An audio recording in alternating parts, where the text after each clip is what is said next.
Đây này đó này một cái năng video phía pi thì đây đó này bạn cái này cái dương một pram pi rồi biết na sum account របស់យើងទៅភ្ជាប់នឹង Facebook ថ្មីបាទអ្នកនរគ្នាគឺវីដេអូមុនខ្ញុំចេញភាសាហើយគឺប្រាប់អ្នកនរគ្នាថាខ្ញុំនឹងចេញវីដេអូទី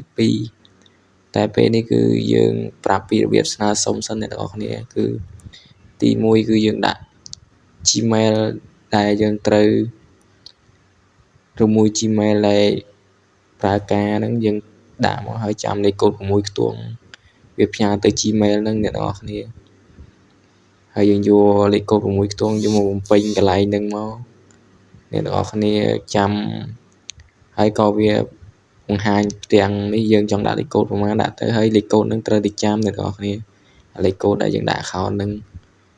យើងដាក់ហើយក៏វាបង្ហាញជាលេខកូដឲ្យយើង save ទុកនេះគឺយើងដាក់ពាក្យស្នើសុំបានហើយអ្នកទាំងអស់គ្នាគឺចាំរយៈពេល14ថ្ងៃឬមួយកន្លះខែហ្នឹងដើម្បីក្រុមហ៊ុនគេឲ្យយើងភ្ជាប់ជាមួយនឹង account ដែលទៅភ្ជាប់មួយ Facebook ថ្មីឬមួយ Gmail ក៏បានអ្នកទាំងអស់គ្នាសម្រេចចិត្តវីដេអូហ្នឹងគឺមានតែប៉ុណ្្នឹងសម្រាប់អ្នកទាំងអស់គ្នាចាំនៅវីដេអូក្រោយរបៀបភ្ជាប់ទៅ Facebook ថ្មីឬមួយ Gmail ថ្មីចាំខ្ញុំចេញវីដេអូប្រាប់អ្នកទាំងអស់គ្នាទៀតវីដេអូហ្នឹងគឺតែប៉ុណ្្នឹង